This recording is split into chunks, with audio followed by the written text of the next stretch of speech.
মহামারীর পরে আসবে সানাওয়াতুজ জালাজিল, ভূমিকম্পের বছরগুলো। মানে বছর ধরে, বছরের পর বছর ধরে পৃথিবীতে বিভিন্ন জায়গায় ভূমিকম্প হতে থাকবে। কে বলেছেন? নবী সাল্লাল্লাহু আলাইহি ওয়াসাল্লামের কথা কি সত্য না মিথ্যা? আস্তাগফিরুল্লাহ, সত্য না মিথ্যা? সত্য। তার মানে একটা হাদিস পেলাম, নবীজি বলেছেন কিয়ামতের আগে আগে কি হবে?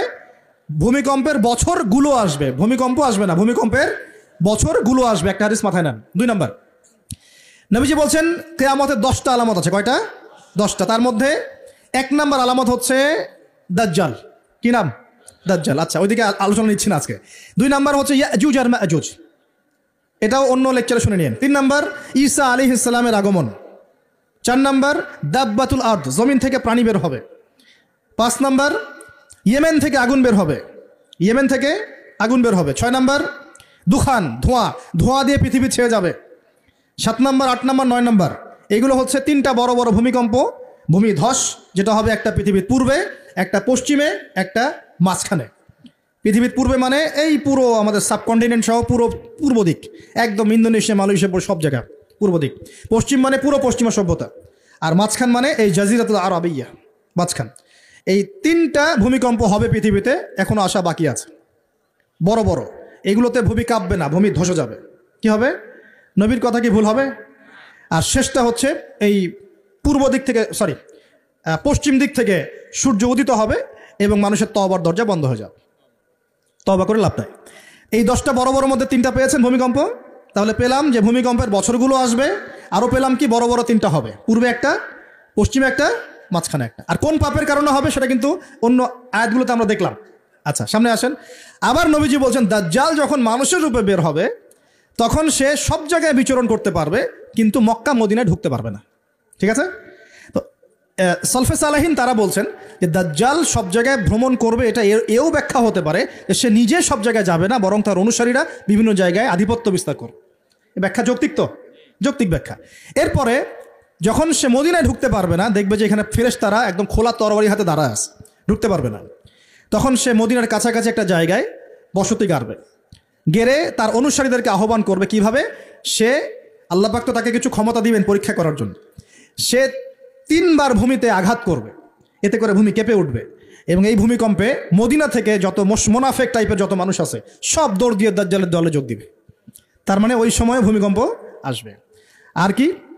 এবার নবী সাল্লাল্লাহু আলাইহি ওয়াসাল্লাম বুখারীর এক হাদিসে বলছেন, আবু হুরায়রা রাদিয়াল্লাহু আনহু থেকে বলছেন, তিনি বলছেন যে লা তাকুমুস সাআ, কিয়ামত ততদিন পর্যন্ত হবে না। এই হাদিস দুটো একটু মনোযোগ দিয়ে শুনেন।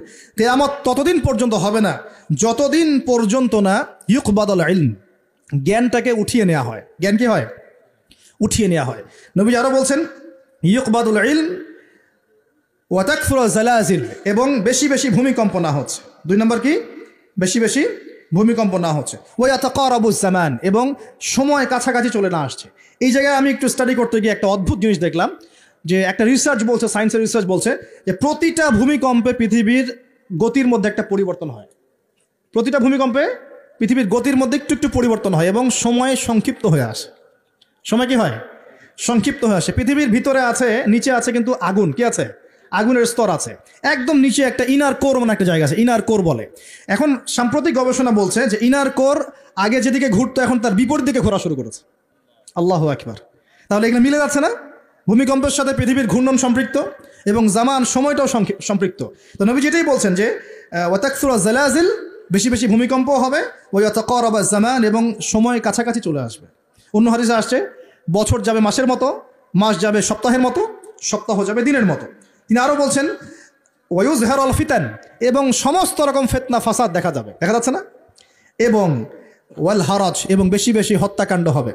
সাহাবীরা বলছেন যে ওয়ামাল হারাজ ইয়া রাসূলুল্লাহ, হারাজটা কি ইয়া রাসূলুল্লাহ? তিনি বলছেন আল কতল, হত্যা, হত্যা, গণহত্যা, এগুলো হচ্ছে হারাজ। এবং তোমাদের ধন সম্পদ বাড়তে থাকবে, ফায়াফিদু, ধন সম্পদ উপচে পড়বে। এখন এখানেও পেলাম যে ভূমিকম্প কিয়ামতের অন্যতম কি আলামত। আরেকটা হাদিসে নবীজি বলছেন, আর 2টো হাদিস বাকি আছে আজকের মতো। নবীজি বলছেন, এই হাদিসটা আসছে ইবনে মাজাহ, এটার হাদিস নাম্বার 4020 নম্বর হাদিস। নবীজি বলছেন যে লা ইয়াশরাবান্না নাস মিন উম্মতি আল খামর, আমার উম্মতের, ভালো করে শোনেন যুবকরা, ভালো করে শোনো, আমার উম্মতের মানুষ, এক শ্রেণীর মানুষ মাদক দ্রব্য পান করবে। কি পান করবে? নবীজি বলছেন আমার উম্মতের একটা অংশের মানুষ মাদক দ্রব্য পান করবে। ওয়ায়ুসাম্মুনাহা বিগাইরি ইসমিহা, কিন্তু মাদক দ্রব্যের নাম পরিবর্তন করে অন্য নাম দেয়া শুরু করো। বুঝতে পারলাম? এখন কে বলে মাদক? আমরা বলি এখন হুইস্কি, রাম, আর কি ভাই, ইয়াবা, হ্যাঁ কত নাম বের হয়েছে। এটা আরো অ্যামেজিং। নবীজি বলছেন ওই মানুষগুলো যারা মাদকদ্রব্য পান করে নাম ভিন্ন দিবে, তাদের কানের পাশে বাদ্যযন্ত্র বাজবে। এখন কানের পাশে বাদ্যযন্ত্র বাজে কিভাবে? তোমার ব্লুটুথ আর ইয়ারফোন দিয়ে। বুঝতে পারো নাই মনে হয়? এইভাবে শব্দ আসলো কিভাবে হাদিসের মধ্যে? নবীজি এভাবে শব্দ প্রয়োগ করলেন কেন? যে ওয়ায়ুযাফু আলা রুউসিহিম বিল মাআজিফ, তাদের মাথার পাশে কানের পাশে বাদ্যযন্ত্র কেমন করে বাজবে? তোমার কানের ভিতরে ঢুকানো আছে বাদ্যযন্ত্র, আছে না? এই যে এটা এই জামানার সাথে সম্পৃক্ত। ওয়াল মুগন্নিয়াত মানে হচ্ছে ওই যে গায়িকা নর্তকী, এবং তারা গায়িকা নর্তকীদেরকে নিয়ে সময় কাটাবে। আল্লাহ পাক তাদেরকে শাস্তি দিবেন কিভাবে? ইয়াখসিফুল্লাহু বিহিমুল আরদ, নাউযুবিল্লাহ। আল্লাহ পাক ওই মানুষগুলোকে সহ জমিনটাকে ধসিয়ে দিবে একেবারে। কি পাপের কারণে? মাদক দ্রব্য খাওয়া এবং তার নাম ভিন্ন করে হালাল করে খাওয়া। আস্তাগফিরুল্লাহ। 2 নম্বর হচ্ছে বাদ্যযন্ত্র। কি? কানের পাশে বাদ্যযন্ত্র প্লে করা। আর মুগন্নিয়াত মানে হচ্ছে নর্তকী গায়িকাদেরকে নাচানো। আল্লাহ পাক একটা শাস্তি দিবেন, ওদেরকে সহ ভূমি ধসিয়ে দিবেন। আরেকটা শাস্তি আছে, ওয়ায়াজআলুল্লাহু মিনহুমুল কিরাদাতা ওয়াল খানাজির। আল্লাহ রাব্বুল আলামিন ওই মানুষগুলোকে বানর আর শুয়োর বানিয়ে দিবে। নাউযুবিল্লাহ। এগুলো কি মিথ্যা না সত্য? সাদাকাল্লাহুল আযীম ওয়া সাদাকা রাসূলুহুল কারীম। আল্লাহ পাক সত্য বলেছেন, তার রাসূল সত্য বলেছেন। সর্বশেষ হাদিস, আজকের মাহফিলের সর্বশেষ হাদিস। এবং এই হাদিস থেকে আমরা বুঝতে পারবো কি কি পাপ আমাদের করা যাবে না, আর কি কি পাপ করলেই শাস্তিটা আসবে। হাদিসটা হচ্ছে আন আবি হুরায়রা রাদিয়াল্লাহু আনহু قال قال رسول الله صلى الله عليه وسلم اذا اتخذ الفيء دولا। ভালো করে শুনেন, নবী সাল্লাল্লাহু আলাইহি ওয়াসাল্লাম বলেছেন, যখন গনিমতের মাল বা রাষ্ট্রীয় সম্পদগুলোকে ব্যক্তিগত মাল মনে করা হবে। এক নম্বর কি? যখন গনিমতের মাল বা রাষ্ট্রীয় যুদ্ধলব্ধ সম্পদগুলোকে নিজের মনে করা হবে। ওয়াল আমানাতু মাগনামান, এবং আমানত রাখা হলে সেটাকে কি মনে করা হবে? গনিমত। আমানত রাখা হলে গনিমত মনে করে খেয়ে ফেলবে আর কি, মানে লুট করে খাবে। ওয়াজ যাকাতু মাগরামান, এবং যাকাত, এই যাকাতের বিধানটাকে খুব বোঝা মনে করা হবে। যাকাত খুব বার্ডেন, খুব বোঝা। 3 নম্বর 4 ওয়া তুআল্লিমা লিগাইরিদ দ্বীন, দ্বীনের জ্ঞান বিবর্জিত শিক্ষা চালু করা হবে। সুবহানাল্লাহ। মিলতেছে কি না? দ্বীনি জ্ঞান বিবর্জিত, ধর্ম বিবর্জিত শিক্ষার প্রচলন হবে। ও আতআর রাজুলু মুরআতাহ, এবং এই যে পরিবারের কর্তা যারা আছে এরা সব মহিলার আঁচল ধরে বসে থাকবে। বুঝতে পারতেছ না? পরিবারের কর্তারা স্ত্রীদের আঁচল ধরে ঘুরবে। আর কি করবে?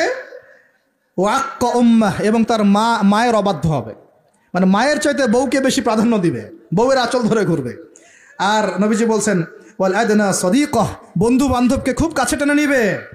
বন্ধু বান্ধবকে কাছে টেনে নিয়ে ওয়াকসা আবাহ, তার বাবাকে দূরে ঠেলে দিবে। মিলতেছে কিনা? বুঝতেছেন না কথা? আবার বলতেছি, যখন গনিমতের মালকে ব্যক্তিগত মাল মনে করা হবে, আমানত রাখা হলে লুট করে খেয়ে ফেলা হবে। যখন জাকাতের মালটাকে, জাকাতটাকে বার্ডেন মনে করতেছে, বোঝা মনে করতেছে।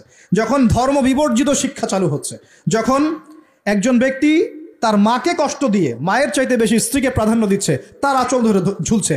আর যখন এই ছেলেপেলেগুলো বন্ধুকে কাছে টেনে নিচ্ছে, বাবাকে দূরে ঠেলে দিচ্ছে। আর কি হচ্ছে? ওয়া যাহারাতিল আসওয়াতু ফিল মাসাজিদ, সুবহানাল্লাহ। যখন মসজিদের মধ্যে শোরগোল হট্টগোল বেড়ে যাচ্ছে। কি হচ্ছে না? যখন মসজিদের মধ্যে শোরগোল হট্টগোল বেড়ে যাবে। এবার রাগ করেন না, এটা হাদিসে আছে, আমি বলছি, অনুবাদ করছি।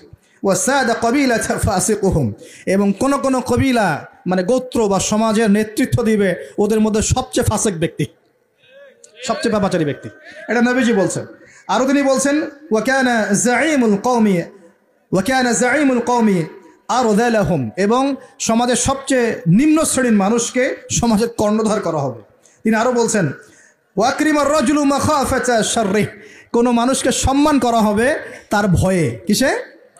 ভয়ের চোটে সম্মান করা হবে। সম্মান মন থেকে আসবে না, ভয়ের চোটে সম্মান করা হবে। আরো বলছেন ওয়া যাহরাতিল কায়নাত ওয়াল মাআজিফ, একটু আগে বললাম ওয়া যাহরাতিল কায়নাত মানে বেশি বেশি নর্তকী আর বাদ্যযন্ত্র দেখা যাবে। এবং ওয়া শুরিবাতিল খুমর, এবং যখন মাদক দ্রব্য সমূহ পান করা হবে। এই কাজগুলো যখন হবে তখন তোমরা শুনে রাখো। আরেকটা আছে ওয়া লা'না আখিরি হাযিহি উম্মতি উলাহা, উম্মতের শেষের দিকের মানুষরা পূর্ববর্তী থেকে গালি দেওয়া শুরু করবে। এই শেষ জামানার মানুষগুলো সোনালী যুগের মানুষদেরকে গালি দেওয়া শুরু করবে। এটা করতেছে না মানুষ এখন? আচ্ছা, এই কাজগুলো যখন হবে তখন শোনো, ফালিয়ারতাকিবু, তখন ধেয়ে আসবে। কি ধেয়ে আসবে? ইনদা যালিকা চারটা আযাব, চারটা পাঁচটা আযাব। এক, রিহান হামরা, এটা এখন আসে নাই। রিহান হামরা মানে হচ্ছে উত্তপ্ত গরম বাতাসের আযাব আল্লাহ পাক দিবেন। বলেন নাউযুবিল্লাহ। কয়দিন আগে দেখলাম নাসা গবেষণা করছে যে পৃথিবীর সূর্য থেকে এমন কিছু রশ্মি আসবে, ওখানে বিস্ফোরণ হচ্ছে, এমন কিছু আসবে যেটা পৃথিবীর উপর একটা বড় ইফেক্ট ফেলবে। উত্তপ্ত একটা বায়ু আসবে পৃথিবীর দিকে। নবী হাদিসে সেটাই বলেছেন যে রিহান হামরাআন মানে উত্তপ্ত গরম একটা বাতাস আযাব হিসেবে পৃথিবীতে আসবে। এক। দুই নম্বর আযাব আসবে ওয়াজালজালাহ, এবং বেশি বেশি ভূমিকম্প, যেটা বললাম। আর কি আসবে? খসফান, ভূমি ধসে যাবে, মাটিতে ধসে যাবে। ওয়ামাসখান, এবং চেহারা সুরত আকৃতি মানুষের বিকৃত হয়ে যাবে। ওয়াকযফান, এবং আসমান থেকে পাথর বর্ষণ করা হবে। এই পাঁচটা আযাব আসবে কখন? যখন এই 14-15টা পাপ তোমরা করতে থাকবে। প্রিয় ভাইরা, আমরা আজকের আলোচনা থেকে যথেষ্ট জ্ঞান নিয়েছি। সর্বশেষ যে কথাগুলো বলে শেষ করবো সেটা হলো, এক, আল্লাহ পাকের পক্ষ থেকে কাফের মুশরিক মুনাফিকদের উপরে এগুলো অবশ্যই আযাব হিসেবেই আসবে, আসবে না? আর মুমিন মুসলিমদের উপর যদি এগুলো চলে আসে, বুঝতে হবে আল্লাহ আমাদের ভালো চাচ্ছেন, আমরা তওবা করে যেন ফিরে আসি, আল্লাহ এটাই চাচ্ছেন। অথবা এর মধ্য দিয়ে আমাদের গুনাহগুলো আল্লাহ মাফ করবেন। আল্লাহ রাব্বুল আলামিন আমাদের সবাইকে আসমানের সমস্ত বিপদ, জমিনের সমস্ত বালা থেকে হেফাজত করবেন, এবং আল্লাহ পাকের আযাব নেমে আসে এমন পাপগুলো থেকে বেঁচে থাকার তৌফিক দান করুন। আমরা আজকের এই সংক্ষিপ্ত আলোচনায় যে পাপগুলোর নাম জেনেছি, এই সমস্ত পাপ থেকে আল্লাহ আমাদের সবাইকে বেঁচে থাকার তৌফিক দান করুন। এক নাম্বার শিখেছি, একটু শেষ করি। এক নাম্বার শিখেছি শয়তানের তাবেদারি করা, করবো কি আমরা? আল্লাহ মাফ করুক। আবার শিখেছি হিংসা বিদ্বেষ করব। আমরা শিখেছি যে শিরকের পাপের কারণে আল্লাহর আযাব এসেছে, করব কি শিরক? কুফরির পাপের কারণে আল্লাহর আযাব আসে, আমরা কি কুফরি করব? আমরা শিখেছি অহংকারের কারণে আল্লাহর আযাব আসে। বসেন। আমরা শিখেছি যে সত্যকে প্রত্যাখ্যান করা, আমানতের খেয়ানত করা, মাপে কম দেয়া, হ্যাঁ, অন্যদের উপর অত্যাচার জুলুম করা, মানুষকে প্রহার করা, সমকামিতা, এইসব পাপের কারণে আল্লাহর শাস্তি নেমে আসে। আর আমরা এই হাদিসগুলোর মধ্যে দিয়ে জানলাম যে ভূমিকম্প কিয়ামতের আগে আগে বেশি হবে। কোন কোন পাপের কারণে হবে আমরা শিখলাম। আমানতের খেয়ানত, গনিমতের মাল আত্মসাৎ করা, জাকাত না দেয়া, অশ্লীলতা, মাদক দ্রব্য গ্রহণ করা, নাম পরিবর্তন করে দেয়া, বাদ্যযন্ত্র, গায়িকা, নর্তকী, হ্যাঁ, এই জেনা, এই যে অন্যায়গুলা, পিতামাতার অবাধ্য হওয়া, হ্যাঁ, স্ত্রীকে বেশি প্রাধান্য দেয়া, মাকে কম দেয়া, বাবাকে প্রাধান্য না দিয়ে বন্ধুকে দেয়া, ঠিক আছে, এবং নেতৃত্ব স্থানীয়তে যদি দুর্নীতিপরায়ণ মানুষ চলে আসে, সব মিলে এই আযাবগুলো আমাদের উপরে চলে আসতে পারে যদি আমরা সতর্ক না হই। আল্লাহ পাক আমাদের সবাইকে আজকের আলোচনা থেকে শিক্ষা নেওয়ার তৌফিক দান করুন। আল্লাহ পাকের আযাব থেকে বেঁচে থাকার জন্যে আল্লাহ পাকের হুকুম আহকাম মেনে চলার তৌফিক দান করুন।